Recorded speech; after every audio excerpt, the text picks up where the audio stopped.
The views and opinions expressed on this program do not reflect the company, owners, management, staff, clients, or partners.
It's Wednesday, the 20th day of November, 2024. Welcome to Bermuda's Daily Talk Show. It's the Daily Hour brought to you by the BAC Group of Companies, Medical House Lindos, and People's Pharmacy. I'm Jamal Hartman. She's Maya Palacio. And Teo Dill will be with us in a bit to bring you the latest in the news break brought to you by People's Pharmacy.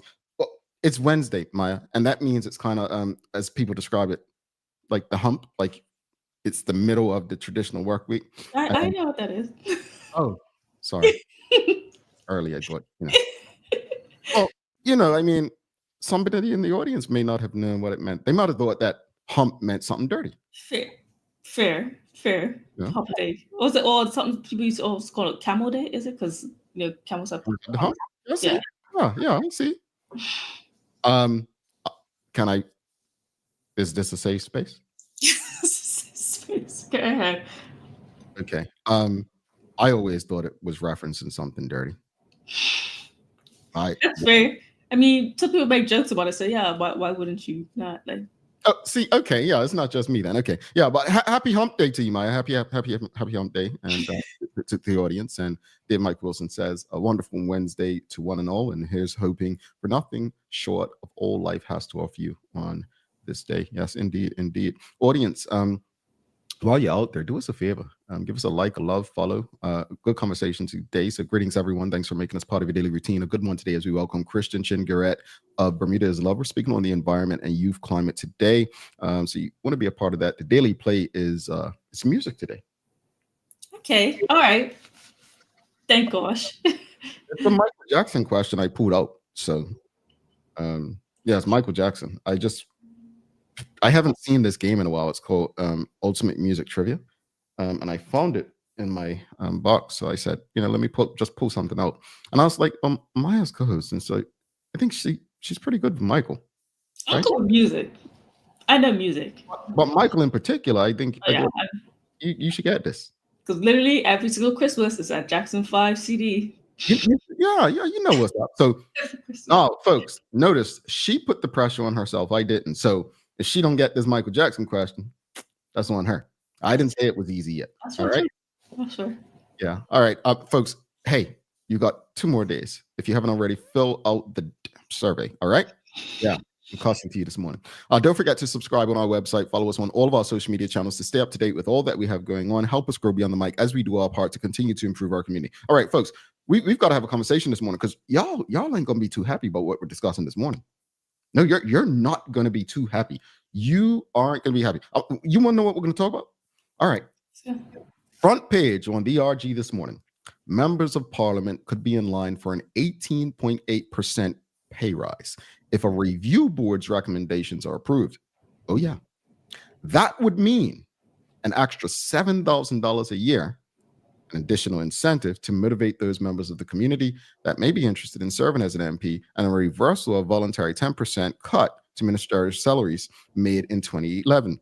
All right, so what would it mean? It would mean an MP's salary would increase from $56,023 to $73,555. The package for the premier would rise from $151,262 to $253,254. A full-time minister would see their total pay go up from $100,841 to $174,396. I'm going to stop right there. because you all are ready. All right. Question of the morning. What are your thoughts on members of parliament receiving an increase in pay? What are your thoughts on members of parliament receiving an increase in pay? And also, do you believe members of parliament should be paid more? Do you believe members of parliament should be paid more? What are your thoughts on that? That's the question this morning. Yes or no? Do you believe members of parliament should be paid more? And what are your thoughts? What are your thoughts on members of parliament receiving an increase in pay? And again, I'll just go back to the Royal Gazette real quickly for those who are just tuning in. So here are the recommendations from the Salaries Review Board, right? And maybe I should tell you who's on that board, huh? You want to know who's on that board? If it's there, say it, yeah. Okay. So I believe it's headed by Maxwell Burgess. Maxwell Burgess is a former United Bermuda Party MP. I'm trying to find it. Give me 2 seconds. I will find it. I will find it. Give me 2 seconds. Let me. Sure. While you're doing that, I just want to say, like, I remember like learning some of the history about, how members of parliament even like became to getting paid, because way back in history, let's say if it was like everyone who owned a business always became the people who were MPs, right? So they didn't necessarily care what make the money. They just want laws to be passed through that'll benefit them in their life. Mm-hmm. And when it came to, Black people trying to get in these positions in order to like help other Black people, and it became a kind of a struggle, obviously, because like they had to also do their full-time jobs and also be members of parliament. And so that's when it came about like needing to make it like a one-time payable type employment, so that they didn't have to be overextending themselves in two positions. But it's kind of ironic though now when you think about it, because even a lot of MPs, or not a lot, maybe some, still have secondary jobs and being MPs. Yeah. Well, I have strong opinions on that. But the Salary Reviews Board, who's on it? You have former United Bermuda Party MP, as I stated, Maxwell Burgess, who chairs the board. The other members are Carl Neblett, the One Bermuda Alliance candidate. Cole Simons, a former MP and OBA leader. Edward Ball, a former Bermuda Public Services Union General Secretary, as well as Josine Wade, Stephen Holdip, and Donnie Francis. All right. So those are the people on the review board. So for those who are just tuning in, Maya, just tell them what we're talking about.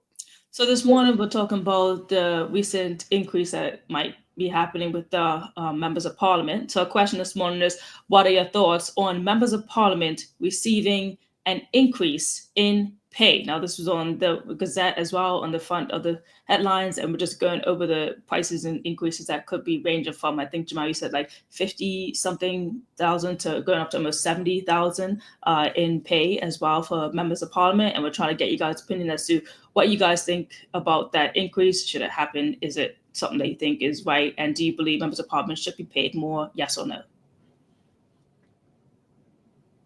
Lost you there in audio. Sorry about that. We're going to do something, Maya. Sorry about that. We're going to go to Instagram first and just share what's over on Instagram, how the audience is responding. Again, 18.8% being recommended for members of parliament.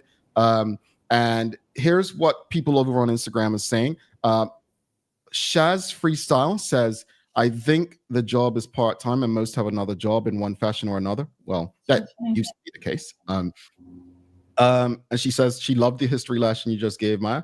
No PLP members, so it won't be perceived as bias. That's a good pickup. There were no current MPs in the Bermuda Progressive Labour Party on that review board. I thought about that too. Like, it sounded like all OBA. The last two people that you said, I couldn't tell. Maxwell Burgess, the EBP former, OBA Carl Neblett, OBA Cole Simons. No, there's no PLP candidates or former MPs. That doesn't mean the other people on there are not PLP members up in the hierarchy of the party. So I just want to be clear. That doesn't mean there's not bias. I'm not calling any names. We just don't know where they're placed. Some of them knows who some people are. I'll just leave it at that. All right. So let's go to the audience. Again, what's being recommended, audience, is that the review board, the Salaries Review Board, is recommending an 18.8% rise for members of parliament. And just to give you some numbers, that would mean an extra $7,000 a year as an additional incentive to motivate those members of the community that may be interested in serving as an MP.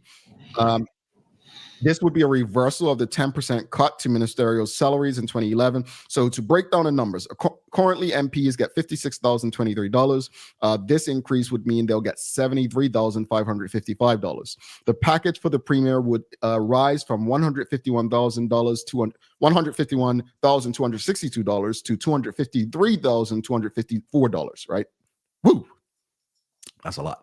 And full-time ministers would see their total pay go from $100,841 to $174,396,000. So the question of the morning, again, audience, is, and we're going to go right to you because I know this is a hot one for you. Do us a favor, make sure you like, love, follow, share before we go to the audience, and make sure you're spell it out as much as possible because I want to read you exact how you feel about this. So what are your thoughts on members of parliament receiving an increase in pay, but also do you believe members of parliament should be paid more? That's a simple yes or no. So let's go to David Michael Wilson. He says, if they do more, they should get more. And if they do less, they should get less. Do nothing, get nothing, in my opinion. Easier said than done. So are you basically saying a commission like pay? Sounds like commission or bonus, right? Structured. Amari Simon says, must have got that idea from their UAE trips. Okay. Shamari Talbot Woolridge says, I believe in pay increase if it's made full-time and they divest from other businesses, boards, etc. Okay. Because already a lot of them are spread on themselves quite thin. Monica Casey says, for me, it's not what they get paid. It's what we get for it. In a private company, 3 strikes, you're out. In government, people are allowed to collect paychecks without producing. I want to stick on this comment for a minute. I think that sums up a lot of people's feelings, right? It's really not about the amount you're being paid. Like you've got someone who's an MP that gets paid $56,000 and they're happy with it because their focus is service, right? You've got another person who, they're not as active in their constituency. They don't, they just show up during elections, but because they're in a stronghold, they win. They're not equal. So I get people who say they should be paid based on their performance and the like. They're not equal. You've got people who have the same title and jobs who get paid different amounts because their performance, right? Yeah. I don't know. Traveling Charlie says an increase, but not 18.8%. So what would you suggest? What would you suggest as far as an increase, Traveling Charlie, if not 18.8%? I just want to know exactly how they got to that figure. And because I know the throne speech, they're talking about increasing the salary wages for like government positions, because I know they're trying to get more workers in that area, because they're really like a lot of their senior positions keep falling out and there's not enough people who can take these positions. So I know that they're trying to do an increase there. And I'm just wondering how they got to that number of 18.8%. Well, I think, years ago, my former boss, mentor, Glenn Blakeney, he was an MP. And he explained to me, he explained why MP pay was so low. One of the reasons, historically, if we're going to have an honest conversation, race and politics, the reason the pay was so low was to keep Black people out of it, right? Yeah. And so I think I'm okay with a pay increase. I'm okay with 18.8% or even more, because my hope is if that they increase it, we'll be able to attract quality people. Now, I know some people say, well, no, it's about service. Folks, dealing with us, I'm not saying you all us, people like me, that's not some service that anyone could just pull up with and tolerate, because we hold them accountable. So it's a lot. Like we no longer live in a time where you can expect people to volunteer their time for free. Mm-hmm. People have bills to pay, right? And also they have families. So if we want the best, Sir John spoke about it earlier this year on this show, people from the IB sector and business, they're no longer getting involved for various reasons. If you want to attract the best, that comes at a cost. If not, we're going to be stuck. Be nice, Jamal, don't say that. If not, we're going to be stuck with the quality of candidates that we currently have. And I'm not throwing shade, but if all of us are honest, the quality of candidate that we see today is probably one of the lowest calibers in our lifetimes. So we have to attract the best. I think what we need to do to give an honest perspective, Maya, is sit back, think about it like this.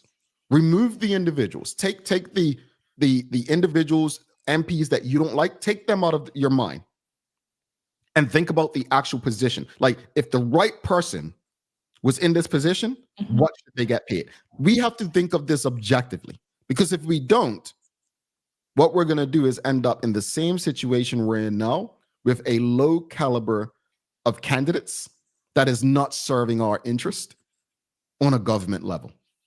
That makes sense? That's a good valid point and reason to bring up, just about like even how much people should be getting paid for the positions that they're doing, and thinking of it this way. Because sometimes when we look at MPs or even ministers, we kind of put them into all one box, right? When honestly, some ministerial positions are like, I would say you would need to be very well highly qualified for a certain type. Like maybe that's just an example, Minister of Health or something like you know, and that's just something to also think about. And, you know, the Attorney General, which we know gets paid a lot more too. So it's just a lot of those like situations too, like when you are going to school to become these things, these high things, and to be given a price bracket, like you do go into politics, I think, first for the people, and then things change over time. But it is like a thankless job at some points, but it could be it's a lot of work you have to put in. So yeah, it's an interesting topic. It's all right. Let's go to the audience. Nicole Walker says, "Good morning, GM. No, as I don't think most are putting in enough work consistently to earn the existing pay." Again, as I just said, remove the individuals. I don't disagree with you, Nicole, when we're talking about the current people, but remove the individuals. If we put more money into it and raise pay, maybe we'll get more people, right?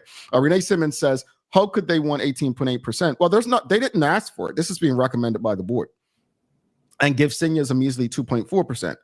There are more than two PLP members, possibly delegates on that review board. In any company, if they don't perform, you get nothing." That's a good point. Like I said, I was not going to call any names, but just because there's no PLP MPs, there are PLP people on that review board. We know what we know. Shamari Talbot Ward says, "Some MPs use their salary to pay people to phone bank and canvas. Many have full-time demanding jobs. Make it a full-time job with more oversight committees, etc." Misha Fabula says, "People are unhappy with the quality of some of the current parliamentary group. More competitive salary should attract better candidates." This is where I'm at. Yeah, this is where I'm at, Misha. WKD Lama says, "Is it public service or personal advancement? I do not agree on pay rises this high." I think it is supposed to be public service, but if you want to attract the best to public service, you've got to pay a price. If you want people for personal advancement, then you keep the pay what it is. I know that sounds like oxymoronish, but think about the quality of candidate we have right now. Look, I'm going to say it because some of you are thinking it. I'm going to say it. There are some MPs right now who, after 2012, they couldn't find jobs. And the ones that could, they had what would be considered low-skilled jobs. So I get the response to about the current MPs and saying, no, they don't deserve this. But if we want to get rid of that caliber and raise the caliber and bring back the kind of mindsets and people who are like, they don't want to put up with the stress, then we're going to have to consider raising the pay. Travel Trotty says the increase should be in line with government employees, and also note the increase is also tied to their pension. So what is the total cost of this potential increase to taxpayers? That is a great point, the pension one. Great point.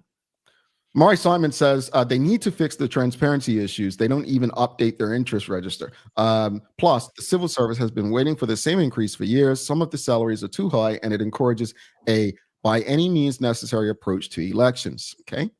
Traveling Trotty says, do we know for a fact the salary is impacting why people don't wish to serve or enter politics?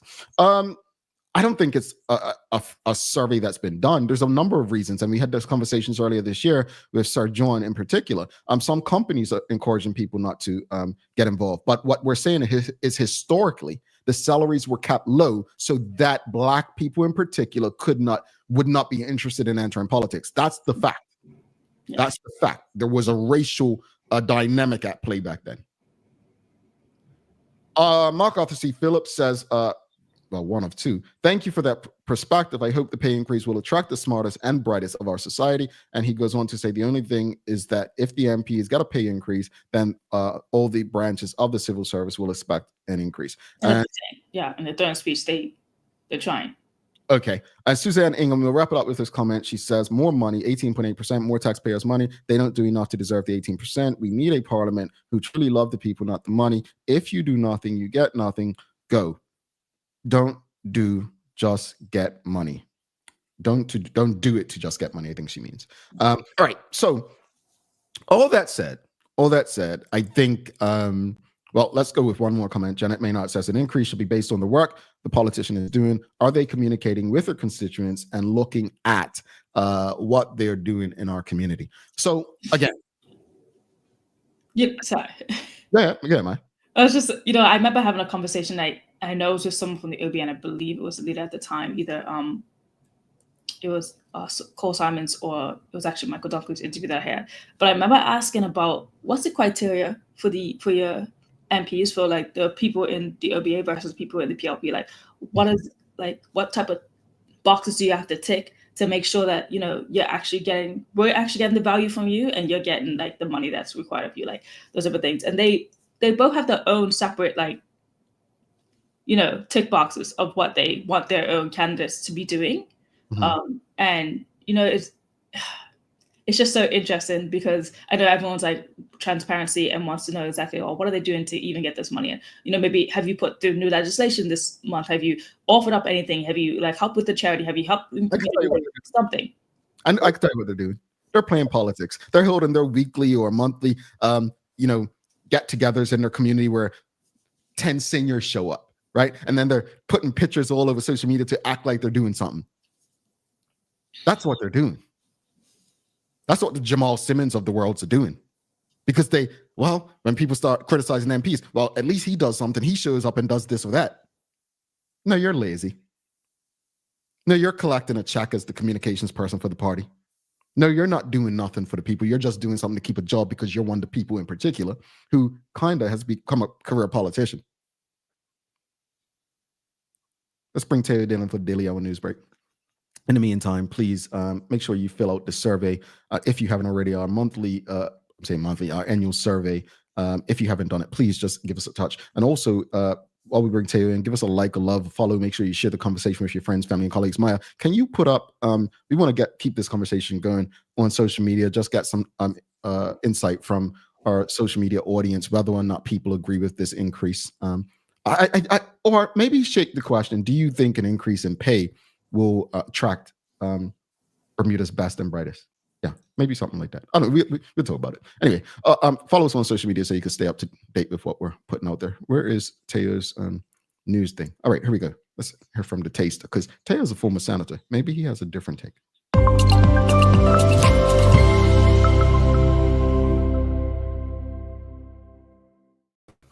Hey, morning, y'all. Good to see you. And no, Jay, I do not have a different take.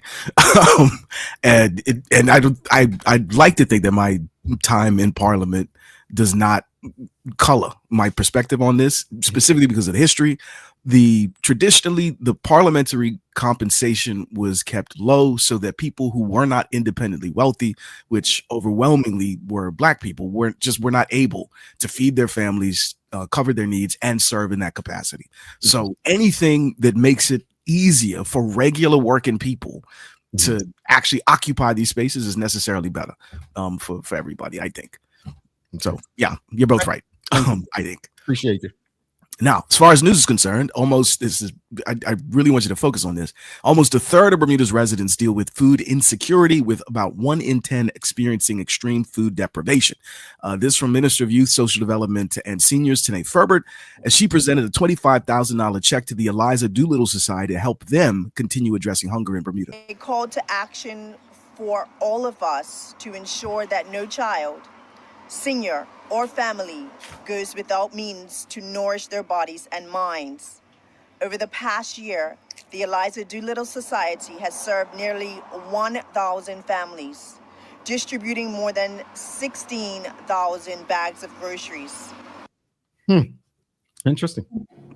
That's insane. 16,000 bags of groceries. That is quite a high number. It's concerning. It's horrifying. Wonder if they had comparisons from like years before. Has it increased? Has it stayed the same? Has gone down? That's a really good question. I will do my best. Thank you, Maya, as ever. Now, in other news, Public Works Minister Lieutenant Colonel David Birch also had a press briefing yesterday announcing a new MOU to help improve botanical gardens funding and development, saying the new model makes it easier to get financial support to the gardens. Allows us to access a wider range of funding sources, including grants, donations, earned income, and contributions from corporate sponsors, community groups, and the general public. The Bermuda Botanical Gardens is a treasured space in our community, a place of beauty and tranquility that holds great appeal for both residents and visitors alike. It not only enhances our island's natural landscape, but also serves as a vital resource for education, conservation, and research. Okay. I like the gardens. I'm always there. I think I read that press conference. I'm just curious about like how it's going to be distributed in the funds, like when it like comes to like what is the main issue, because I mean it looks beautiful to me, but I think like one of the main issues are maybe like funding for people to help maintain it or something. But yeah, there's like overall upkeep and increasing and enhancing the range of installations that they can do. Because I don't know, forgive me, Maya, you might be too young for this, but Jay, you remember when the area just outside like the main building center in the heart of the gardens, where it was like really like there are peacocks there and like a whole bunch of stuff. You remember? Okay, yeah. You do remember that? Yeah, I remember we had the peacocks, and then now like by Master Rex a little bit further, it's like empty now with animals. But I remember exactly. Peacocks, man, they were. Oh my dear. You just took me. You just gave me a core memory just now, Tara, man. Those peacocks. Lovely nostalgia bomb. Laugh just now, but okay. Well, I got something now for you that I'm pretty sure neither of you know, and I'm sure many in the audience are going to feel the same way. Turns out Bermuda beat the United States of America, or at least its precursor, in a very dubious achievement. That is, British colonists tested the business model of using enslaved people to farm and harvest tobacco here before they moved the practice to what would become the U.S. This from an article published in SmithsonianMag.com titled "The Hidden History of Bermuda is Reshaping the Way We Think About Colonial America." It tells the story of a groundbreaking archaeological dig for the remnants of a 1612 settlement on Smith's Island. Now, the article quotes UCLA historian Carla Pestañas saying Bermuda barreled ahead in the industry, becoming profitable, and that model encouraged investors who realized they could make money in the new world.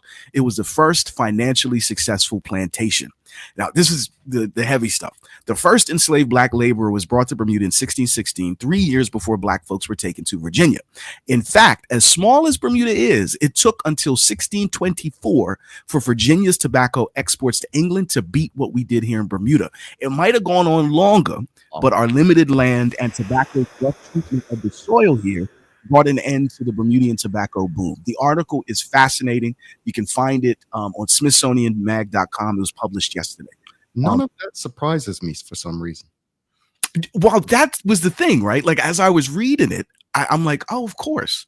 Yeah, right. This makes sense. But it was tripping me out. Like it never occurred to me that they would have like run an experiment. Like, let's see if we can use these slaves to really make some money. Let's do it with this crop, and okay, we need more space. Let's do it in the new colonies in what would become the U.S. But Bermuda beat. I'm not anything. I think anyone who does the history, it's always fascinating when it comes to Bermuda because it's so tiny compared to most places, and most people have never heard of the country; they've heard of the triangle. But the role that Bermuda played in so many foundations in a country like the United States, if you actually look at it. It's crazy. You wouldn't believe it. Do a lot, even Turks and Caicos, right? They take the enslaved down there for the salt trade. Like Bermuda has a very dark past, and I'm not saying us. We know who we're talking about. Yeah, like this place, like where it sits in the Atlantic Ocean, who found it and when, at what point did we support which empire? Like it's really interesting. It's not called the Devil's Isles for no reason. Yeah. That's a good way to put it. Now, tomorrow afternoon from 1 to 2 p.m., you can join sustainable design expert Imir Johnston at Bermuda College for a free lecture organized by BEST. Sustainable design, which I had never even really thought of before. It's construction that deliberately seeks to reduce negative impacts on the environment, the health and well-being of building occupants, reducing the consumption of non-renewable resources, and minimize waste. As senior BC Earth and Environmental Science lecturer Amy Harvey explained, this practice has got a long history in Bermuda that we should all be able to recognize, saying, quote, "We designed our houses to face a certain way to let the summer breeze through before AC was a thing. Our roofs are perfectly pitched to allow for water catchment. We use local supplies to build our homes, etc., etc." You can find more about this during the lecture tomorrow afternoon between 1 and 2 p.m. at Bermuda College. So yeah, sustainable design. It's Cool. a thing. And we need it. Yeah. Okay. Yeah. And as far as the weather's concerned, it should be uncomplicated today due to the presence of a quick pop of high pressure. Things will change closer to the end of the week due to a low way out to the northwest, which will bring some gusty winds, rain, and a small uptick in air temperature and humidity. So, protect your hair, ladies, between now and Friday. So, all right. Yeah. Real quickly, just rushing through. It is World Children's Day, but I'm going to go with this. It also is Africa Industrialization Day. But we're going to go with Black Consciousness Day today. It's Black Consciousness Day. Black Consciousness Day is a time to honor and reflect on the power of identity. It brings awareness to the experiences, culture, and strength of Black people, inspiring pride and unity. So how do you celebrate Black Consciousness Day? Wait for it, Maya, dive into Black art. That's number one. Mm-hmm. Flavor. The various dishes around the world rooted in African or Afro American, Brazilian, Bermudian, Haitian traditions, right? Read and reflect a book by a Black author, be it poetry, fiction, nonfiction. These writers open our eyes and our hearts to new perspectives. Jam to the beat. Black music is the foundation of almost every genre in your history. Learn some tunes. And this one right here. I want to say this, and Teo, forgive me, but I have to say this. Mm-hmm. On Monday, we had a conversation on this show. And someone posted something on Facebook yesterday. And they said, why is no media reporting on what's going on with Clarion Bank? And they called out TNN and the Royal Gazette in particular. I broke it down to you on Monday's show. And for those who don't understand this, because you don't financially support the media has to rely on sponsors and advertisers to do their job and to make a living.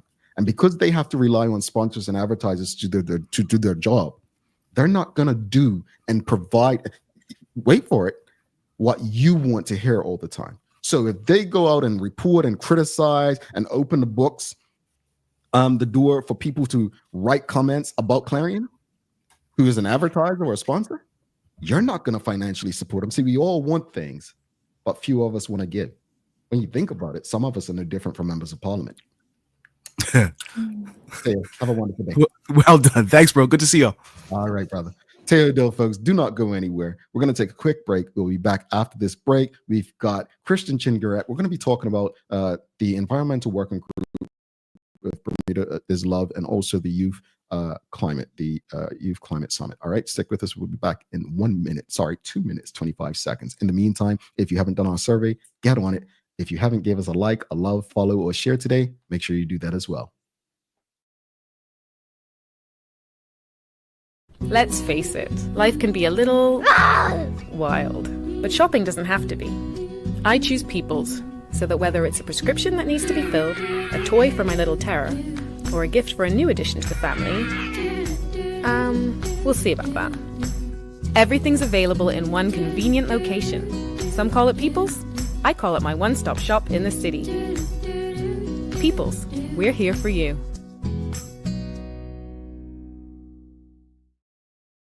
Welcome to the new bulk store, Lindo's Next Level. Wake up in the morning with enough coffee to keep you running throughout the entire day. Your pet at home deserves the best. Stock up on dog food to keep your puppy happy. Need a quick tasty lunch at home? your chicken nuggets will be jumping right out of the freezer. What's a movie night without popcorn? You can never have too much. Lindo's Next Level. Why go anyplace else? Unlock your business potential with BDC's General Microloan, offering up to $30,000 for Bermudian small and medium businesses. Whether it's for inventory, working capital, or equipment, we provide 100% guarantee on approved loans. Simple application, low interest rates, and fast processing. Apply today and make your business dream come true. Looking for the best care for your pets? Novazoc Feed and Supply has everything you need, from top quality foods to toys and supplies. We've got it all. Join our frequent buyer program and earn rewards every time you shop. Plus, we've been awarded the Clever Customer Initiative program for helping you save more. And don't forget, we open an hour early on Saturdays so you can get a head start on your pet care. Visit us today or shop online for easy pickup or delivery. Your pets will thank you. Hey Daily Hour community, it's that time of year again. The Daily Hour's annual survey is live, and we want to hear from you. This is your chance to tell us what you love, what you'd like to see more of, and how we can make your viewing experience even better. It only takes a few minutes, and your feedback helps us shape our show for the year ahead. So don't wait, click the link, fill out the survey, and help us continue to improve our community one conversation at a time. Alrighty, welcome back to the big show. Thanks again to our partners. Thanks again to you all for engaging. Please give us a like, a love, a follow. Make sure you share the conversation with your friends and family. She's Maya Palacio. I'm Jamel Hartman. It's the Daily Hour brought to you by the BAC Group of Companies, Medicals, Lenders, and People's Pharmacy. Don't forget to subscribe on our website. Follow us on all of our social media channels to stay up to date with all that we have going on. Help us be on the mic as we do our part to continue to improve our community. Without further ado, let's bring in our guest for the day. We've got Bermuda's Love in his house. It's been a while. It's Christian Chin-Gurret, and we're talking about the environment. Give him a warm TDH welcome. I said, give him a warm TDH welcome. They were shy today, Christian. Welcome. Good morning. How are you? Good morning. Lovely to be here and be with you all. Thank you very much for having me. No, thanks for stopping by. I almost feel like I would feel bad putting you on the spot, but I usually do that with people when they come on, just to see if they were tuned in and get their opinion. So I'm going to put it out there. Did you have an opinion on whether MPs should get an increase in pay? So looking at MPs and increasing their pay, one example is Singapore. And for example, their MP has a pay of $1 million, which you might seem is quite extreme, but that also, with politics comes responsibility and the opportunity to abuse that. Mm-hmm. And therefore increasing pay, which one could argue reduces that chance of that, as well as talking about how past Bermudian sort of was prejudiced against the poor people in our community. Mm-hmm. So that is one variable that you can look at for that. But of course, with our debt loads and other public service and servants being underpaid, that some say, and overworked, I think that brings animosity to that sort of topic generally. And going to the other point, I love the sustainability design about Bermuda, being a person from Bermuda's Love, an environmental working group, and a man who's painted my own roof before. We definitely have a lot regarding our sustainability, especially the water space. Being a person who went to university in the UK, having a water bill for the first time was definitely a jarring experience. You had me there. I was like, what's he talking about? Taylor's news report. Yeah.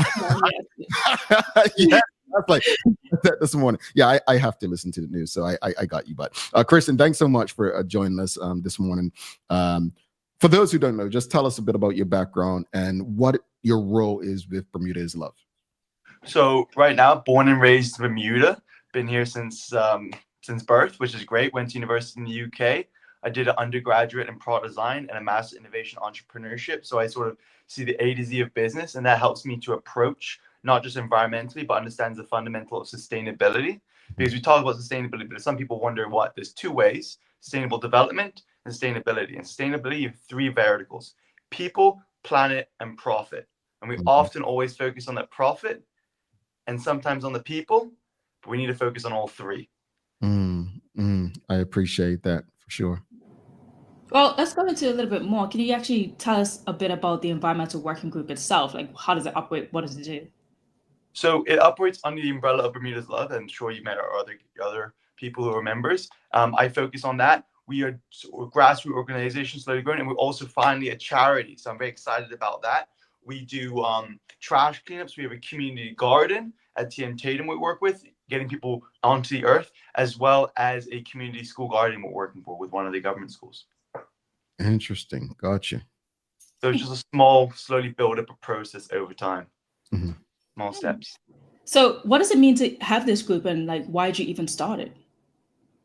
As a person who's enjoyed the natural environment and has the pleasure of enjoying it, both in the food, both in the environment, I think it's an important aspect of it. You can't discount it.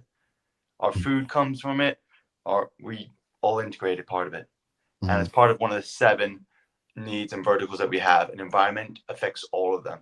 Mm-hmm. And if we have a bad environment, both physically with the climate change and psychologically with not right space, it'll be very difficult to focus on, for example, food hunger that you discussed before earlier. Mm-hmm. All right, audience, if you have any questions or comments, please send them through. But Maya, I just wanted to jump in real quickly because every time we talk about in the environment or climate, I go back to Maya's recent interview with the honorable former PLP leader and current leader of the FDM, Mark Bean. There are a lot of people who don't think climate change is real. They don't, they don't take it seriously. I mean, as a person who's focused on the environment, what are you doing to change minds in that respect? So I'm just going to go with the Honorable Mark Bean, as I appreciate his work that he's done in the community before. I actually was on another show analyzing that. And regarding that, it has been proved since the 1980s that climate change exists, and that was done by the oil companies, and that was then not sort of advocated for. If you look at trends, generally it occurs.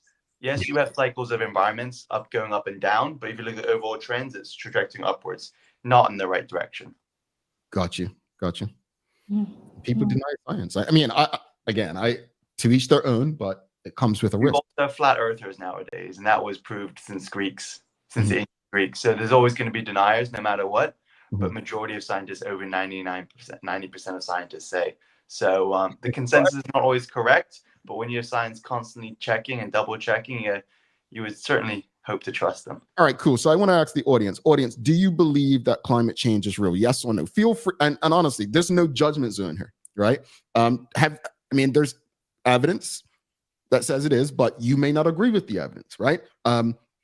Yes or no? I'd like to hear from our audience. I would like to know, yes or no, do you believe that climate change is real? I don't see those who say, no, it's not real, that is a bad thing. I think it's an opportunity to educate. You got me, Maya?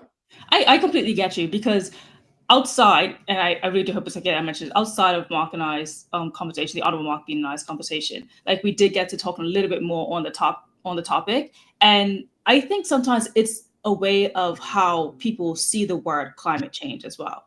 Like, I just don't think we all have it under the same umbrella as to what it actually means. Like, some people may think it's something that like has been made up and pushed, but they still know that things are changing within the climate. They just don't particularly like the word. Does that make sense? The words. It's like the word like insinuates something else. Like it's like this propaganda word that just came about. This is what I'm getting from some people. Words. Sorry, words. Yes, climate change, the words. But versus like actually understanding and believing that yes, our planet is changing, and it is largely due to, let's say, the human experience, or like, yes, big corporations and things that put into the air, into our population to make things the way they have become now, which is very dangerous for us. Yeah. I mean, I guess, and Maya makes a great point. Maybe it's the language, right? I mean, well, let's go to the audience, because I did ask, do you think climate change is real? And no surprise here, Monica Casey says yes. Sheikha Rana, no surprise, yes. No surprise, Renee Simmons, yes. Shamari Talbot Warrior says it's obvious climate change is real and people denying it are unserious. Mark Arthur C. Phillips says yes, real. Manuela John, yes. WKD Lama says yes, it is real. It has become a political discussion. And Nicole Walker says absolutely, you can feel it and see it if you're paying attention. You know, I hate that things become political, whether it's human rights, climate. Like it bothers me. Like, these things should not be political. Wow. They should not be political. I think it becomes political when there's more than 3 people. I think what you have to have consensus. You have to have group understanding. And regarding people who aren't aware of this, I think climate change is difficult to comprehend because it's a big picture thing. Rather than like what's happening next season, what's happening with the last 20 years. and along with the aspect of what should we do, what can we do as an individual person. And I think sometimes when you have those big movements like we're trying to do in Bermuda's Love, we have to be recognized that we're not just by ourselves. It's a community that's working towards it. Well, there's a question there. It's just like, what can we do individually? Like Bermuda's Love is obviously putting on all these events, right? I see you guys out there. I've been to the garden things when I was back home in Bermuda. Like I've gotten to go to Tatum, yeah, and like help out with the garden, community garden there. But like individually, what can people do to actually maybe reduce the carbon footprint or like actually contribute to this massive climate change that's happening? Like, is there any way that actually our little steps are making a difference? We can definitely make little steps. For example, I've got an electric power bike and I cycle to places when I'm not in a rush. And obviously I still take my motorcycle for that. I think it's also realizing you're not by yourself and coming to our events or other events that recognize that, such as we're going to be talking later on about these climate summits happening in Bermuda, making people realize you're not just by yourself. And when you feel isolated, either people feel isolated and have depression around things, it's important to recognize that you're part of a community. I think that community aspect is such an important thing that reinforces good change. Indeed. What do you think comes out of these sessions that you guys have actually at Bermuda's Love, and people do show up? Like, what's probably something that someone has learned a lot from being there that has like changed your perspective on climate change? Changing perspective on climate change. So I'll take those 2 points and 2 separate ones. So, for example, we went down to Clearwater Beach, and we had a lovely lady show us around and what we could forage our own food. And some of the food I was not even aware we had. Of course, you had maybe fennel, people have rosemary in the bushes and gardens, but other food that you're unaware of and used to. So foraging is a wonderful thing. And we have different events, and people take different events. They like certain events and they enjoy that. What we can do individually is, of course, one is make sure you don't litter. I think small bits of litter makes a big difference, and it makes our mindset change, as well as sometimes, have a little garden, grow some herbs, grow some things, grow something small, and you can make a big difference. You don't need to be perfect. We just need to be slightly less impactful and make a more impactful difference. Indeed. Jumping into the youth summit that you were talking about, can you let us know when is the Youth Climate Summit and what it is about, and what do you hope to get out of it this year? So I'm actually going to be going there tomorrow, representing Bermuda's Love. I've already recorded a video sort of advocating for that. It started in 2021. Bermuda's Love members have been integral in sort of helping with that, with Aaron Critchlow and William Campbell both doing their own sort of chairing their own sort of positions. It's about getting the youth. And I think when you get older, as I'm still quite young, 26, but when you get older, you keep on getting more no's in your life. And when you're young, you still have that, I want to do something and change. And as you've seen any revolution or evolution, always students with the youth, and giving them a space for them to openly talk and discuss and recognize it's not just the youth, but also on other non-governmental organizations such as Bermuda's Love, National Trust, and the aquariums, and getting people aware that there are other spaces for them to put out. Because, for example, you talk about what can Bermudians do is, well, you have to figure out what's available now, and that summit allows for that, as well as this critical discussion. Indeed. I want to go to the audience real quickly. Suzanne Ingham's asking, do you think climate change can be caused by the chemtrails? I think chemtrails cause the climate changes. So you had, for example, we focused a bit before on the ozone layer and how he used to have those hairsprays back in the day, and that created an ozone and created a hole in the ozone layer. And then we were able to solve that by 2000 through the Kyoto Protocol. So some areas, yes. I think it's a complicated thing, and therefore it's difficult to understand every single bit, because you got coal, natural gas, other sort of modes of transport that we use. So it's a big problem, and I think focusing one step at a time. Gotcha. We've got another question here. Michael Daniels says, as far as local food production, what would be the ultimate in your opinion?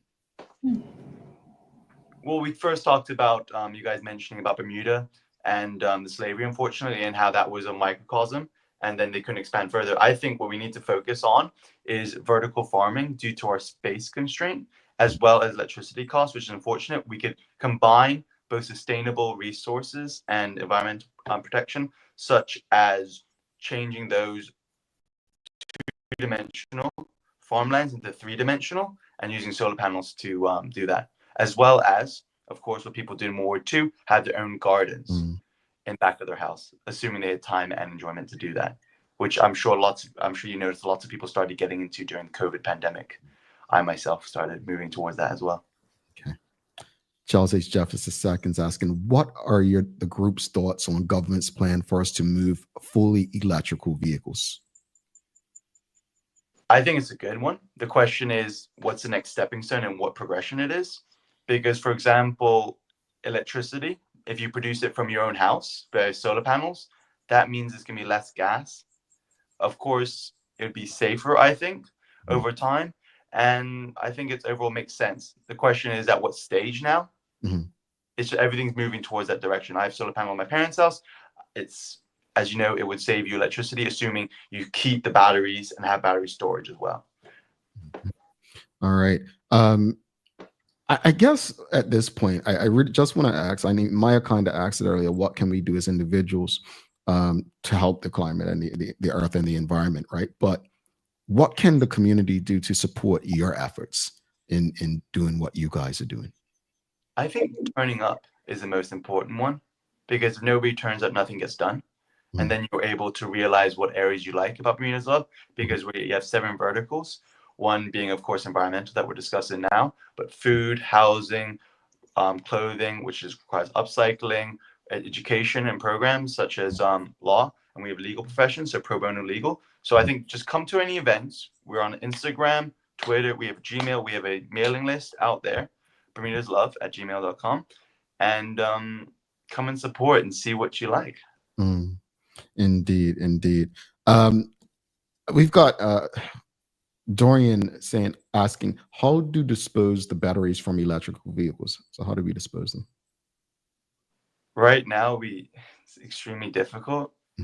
It's not perfect, and most of them I generally think don't, unless it's a special thing, which is a big issue with electric vehicles. But there's a certain mileage when, at a certain point, depending which vehicle you have, is when it's more beneficial to the environment or not. So it's about recycling it over time, and you're noticing right now we're just mining the materials. But for example, Europe and other places like that are going towards recycling aspect and keeping within the system. So I think right now we just need to continue to purchase, and the dollars, what you pay, the market follows, and that's how you get it done. For example, recycle Duracell batteries. You can get electric batteries that you can simply plug back in and reuse them. For example, let's say your AC remote or your TV remote, and you can simply recharge them. That will save you money, and that will save the environment. Something small like that. It's interesting because that seems to be a concern from quite a few people. Misha Fablo, we need a plan for the full life cycle of the cars. Currently, there's little thought given to end of life for the vehicles, especially the batteries that are no longer serviceable. But also, Suzanne Ingham says, I'm against the EV because that will go. Because what will we do with the lithium batteries, which are very, very toxic. So I think that is a concern. But as you just stated, you know what I mean? We will get there, but I think people are right to have those concerns at this point. They're completely right, and there's companies that are already recycling them. It's about scaling that up. Okay. Bringing awareness to that. All right. Final question. Where can people go to learn more and stay up to date with all things climate and environmental working group, but also contribute if they're interested? So contribute both financially and time-wise. We also have a website, bermudaslove.com, I think .com or .bm. And we're working on doing a monthly contribution at the moment. As I said, we're a charity, so we're finally getting it up and running. And just turning up, I think engagement is the most important thing, personally.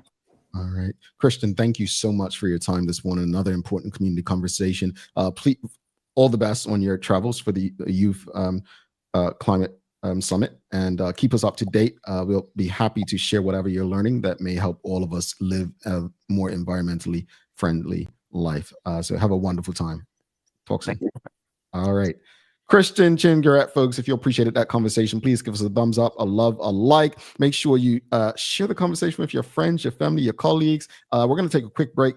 2 minutes, 58 seconds. We'll be back to wrap it up. But also, it's the Daily Play. How much does Maya, or how much do you know about Michael Jackson? Stick with us. All right. Who was the first woman to become not just the first female opposition leader in Bermuda, but throughout the entire British Commonwealth. Dame Lewis Brown Evans. Hey, buddy. Hun, who was the first woman to serve as opposition leader, not just in Bermuda, but throughout the entire British Commonwealth? Dame Lewis Brown Evans. Mason, what did you say? Dame Lewis Brown Evans. Dame Lewis Brown Evans? Where do you find that? Mommy playing Bermuda Trivia. Mommy playing Bermuda Trivia. Oh, honey, I'm so proud of you. Good job. It's true. Children are a reflection of their environment. Bermuda's favorite trivia game. Fun with a purpose. To educate, to entertain, to inform, to inspire, to learn, and to enjoy. Bermuda Trivia. All volumes now available at various stores throughout Bermuda. Visit bermudatrivia.com to learn more and follow Bermuda Trivia on your favorite social media platforms. Being from this little island, like yourself, we knew you needed access to reliable shipping. We set up mailboxes so you can skip all the long waits or held up in customs excuses. This is what I get for ordering direct. Easter was months ago. With mailboxes, that won't happen. Get your packages in under 48 hours using our dashboard. Plus, if you're a planner or headerer, our weekly consolidation service might be for you. We hold your packages in Delaware and ship them together to save you big time on shipping fees. And with our warehouse being in Delaware, that means 0% sales tax. Right. Who was the first woman to become not just the first female opposition leader in Bermuda, but throughout the entire British Commonwealth? Dame Lewis Brown Evans. Hey, buddy. Hun, who was the first woman to serve as opposition leader, not just in Bermuda, but throughout the entire British Commonwealth? Dame Lewis Brown Evans. Mason, what did you say? Dame Lewis Brown Evans. Dame Lewis Brown Evans? Where do you find that? Mommy playing Bermuda Trivia. Mommy playing Bermuda Trivia. Oh, honey, I'm so proud of you. Good job. It's true. Children are a reflection of their environment. Bermuda's favorite trivia game. Fun with a purpose. To educate, to entertain, to inform, to inspire, to learn, and to enjoy. Bermuda Trivia. All volumes now available at various stores throughout Bermuda. Visit bermudatrivia.com to learn more and follow Bermuda Trivia on your favorite social media platforms. Live exceptionally with HSBC MasterCard Pay with Rewards. Transform your points into what you love and get closer to winning an unforgettable trip to Dubai or one of 3 luxury experiences in Bermuda. To start following these steps, download the Pay and Rewards app from the App Store or Google Play. Register your HSBC MasterCard credit card in the app. Set your preferences to use points automatically or for your next purchase. Use your HSBC MasterCard for every purchase and redeem your points into rewards. In addition, for every $300 spent with your HSBC MasterCard, earn a chance to win an incredible monthly experience. Terms and conditions apply. HSBC is licensed to conduct banking and investment business by the Bermuda Monetary Authority. Take a look at our workwear for construction workers and tradesmen. Durable, stretchable in all the right places and plenty of options for tools and accessories. Pair with our wide range of tough and comfortable footwear. You can't go wrong. As you can see, Medical House really is a one-stop shop for everybody. We can't wait to see you. See it all at our new expanded location on Bakery Lane. Alrighty, welcome back. Thanks again to Christian Chin-Gurret and Bermuda's Love for trusting this platform to have these conversations with us on a regular basis, folks. You know, I always say we always had pressure groups. We had Stuart Hayward and Best back in the group. We had the unions, People's Campaign. My hope is that Bermuda's Love is a pressure group that ensures that our community not only holds the government accountable, but Bermudians accountable with our actions. So thankful to them and the work that they do. And if you appreciated the conversation, please give us a thumbs up, a love, a like. Thanks again to BAC Group of Companies, Medical House Lenders, and People's Pharmacy for ensuring we can have these conversations with you on a regular basis. It is time for the Daily Play brought to you by Bermuda Trivia, now available at stores throughout Bermuda. Follow Bermuda Trivia on Facebook, Instagram, X, and TikTok to find out why it's Bermuda's favorite trivia game. All right, Maya, are you ready? You got me nervous now, but I think I'm ready. All right, it's music today. Here we go. It's actually the first time we've probably done a multiple choice question on this. Multiple choice. Yeah, it's multiple. Pick multiple. Yeah, it's multiple. All right, here we go. Okay. In the Michael Jackson song Billie Jean, who is he singing about? A girlfriend, B, a stalker, or C, a waitress? Stalker? She got it! Wow, I was hoping she ain't got nothing. Because I know the lyrics to that song, so I was like, that loud. I was rooting for you, MP. I was rooting for you. yeah, right. Told you, I'm good at music. I'm good. Katie Lama said it right. Sheikah got it right. Renee said, "Hey, girlfriend." Nika got it. I'm gonna be real with you. I didn't know who it was about. If you would have asked me that question, I would have said girlfriend. I'm gonna be real. Waitress just seemed way out there, but I'm trying to remember the video. Like he was walking around singing. Like I would lyrics for me. Like I hope you're not talking like that to you about your girlfriend. She's not my lover. She's just a girl who thinks that she's the one, but the kid is not my son. Okay, yeah. Yeah. All right, MP, you got it. You're rocking. You got it. Hey guys, I told Maya I got something from Kenya. Put it this way here. I ain't telling her I got her something for Christmas because then she's gonna be like, let me see. So she said, let me see. She can't even wait for a surprise. You feel what I'm saying? So I got her this nice bracelet, you all. I got this nice bracelet. So I don't know nothing about jewelry. As you can see, I don't really wear jewelry, but I can't wait to see because Maya's got fashion. Like she's just a fashion person. If you've ever seen her, like she's a thrifter, so she finds stuff. I can't wait to see the MPs to put this on and see how she puts together like a wardrobe. But I saw that on today. That's the MP. That's the MPs right there. That's the MPs. Well, I didn't get none of you or anything. Don't worry. I ain't got nobody else none. Wearing that kind of party. Anyway, final thoughts on today's show.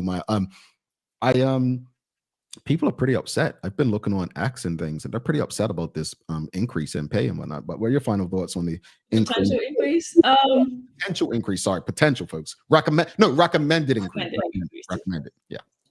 I mean, okay. So recently I did read the book, "Bringing Bermuda Back from the Brink," and this had a lot to do with our finances and stuff. So it talked about the cuts as well, and I think it's so good when we're able to speak freely about money publicly, because so often we're told not to speak on such things sometimes. So I love it when people give their opinions and we try to figure out what makes sense, what doesn't. And is it fair? Is it not? What's the history of it? Like everything in between it, because it's like it shouldn't just be something that's done, it should be something that's talked through for understanding and just for the betterment. And to hear people's complaints. Like we need everything involved when it comes to making these type of decisions. But as far as how do people feel about the increases, it's something that you can't just be implemented and then let go, because it will have trickle-down effects that will definitely impact other people in the work that they do within the same ministry or within the government service as well. So definitely a conversation worth continuing to have, even beyond if it is implemented or put in. When it comes to Christian and his conversation about Bermuda's Love and the environment work, such vital things Bermuda's Love is doing. They're probably one of the most consistent groups on the island when it comes to putting out their monthly reports, what they're doing each month with events, having things available and access for the community to go participate in, get physically healthy, mentally healthy, yoga spaces, gardening, picking up trash. Like there's a surplus of things that you can do. And I know that they still do community service in schools. So more students should definitely be out there participating with them and learning something along the way, and actually and adults too, get involved, be there, see what the youth are doing, because they are probably one of the most prominent groups in Bermuda right now that just are staying so consistent and helping out, bringing together other charities as well. So big up to them. Indeed. I just want to say regarding the increase, I'll repeat what I said earlier. I think we have to think of this objectively and remove the individuals. I think our immediate response is going to be, oh no, they don't deserve an increase in pay, but it's not about the individuals. Mhm. That's what we have to look at. Like, this is not about the individuals, it's about the position. And if we do increase the pay, my hope is that we attract a better quality of candidate. If we're unhappy with the quality of candidate, then maybe we need to do something about attracting a better quality of candidate. While I appreciate Traveling Trotter's question regarding, do we even know whether or not this is why people are not joining? I could tell you what, money talks. Mhm. People walk, right? As far as Christian and Bermuda's love, Maya, I just echo everything you said. I mean, these young people, my hope is that they just stay focused. People are gravitating towards them. Keep doing the work. We also keep doing our part, whether it's providing this platform to allow you to engage with the greater community, or if we're available when you're doing some of your activities, making ourselves available. But I'm thankful to them because so many people think the only way to make a difference is politics or popularity. This is not a popularity thing, you know? This is a thing of conscience. It's a thing of movement. And so I appreciate what they're doing, and may Christian's travels be fruitful and beneficial for himself and the greater community. Maya, do you have any daily inspiration? I did have a daily inspiration, actually. Oh, I lost it. Woman, you got one? Or you got one? Yes, you could, because it went away. Okay. Wait, I found it. Okay. Sorry. Good. It's quite simple. I probably should remember, but we need not wait to see what others do. And that's from Mahatma Gandhi. We need not wait to see what others do. And I think it speaks volumes to even Bermuda's love and the conversation we had today. You know what is so crazy? I want to share my screen because I'm going to tell you, Maya and I are not related. But literally, I'm going to share my screen to show you what was up on my screen just now when I Googled to get a quote. And what's that say? Gandhi? Mahatma Gandhi. Folks, Yeah. man, we're aligned, right?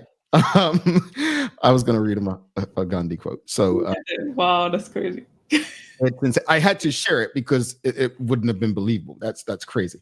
I literally just Googled environmental quote, and that's the first thing that came up. So just, yeah, sometimes when you work together with people a lot, you kind of get aligned on that level. Yeah, but anyway, real quickly, I want to say this. Shamari Tobit asked for the Shamari Sky asked for where's the survey link. We just put the link back up again. Please do us a favor if you haven't already. Just fill out the link for us. You don't have to put your personal information. We're working on getting the prizes ready to give out next week. So fill out the link for us. Other than that, folks, look, please don't forget to subscribe on our website. Follow us on all of our social media channels to stay up to date with all that we have going on. Help us grow beyond the mic as we do our part to continue to improve our community. Thanks again to our partners, the BAC Group of Companies, Medical, Lindos, and People's Pharmacy for ensuring that we're able to do this with you on a daily basis. As always, we appreciate you, we love you, and we thank you for making us part of your daily routine. If all goes well, we'll be back to do this again with you tomorrow. She's Maya Palacio. I'm Jamal Hartman. Please do make it a safe and a great day. We are out. Peace.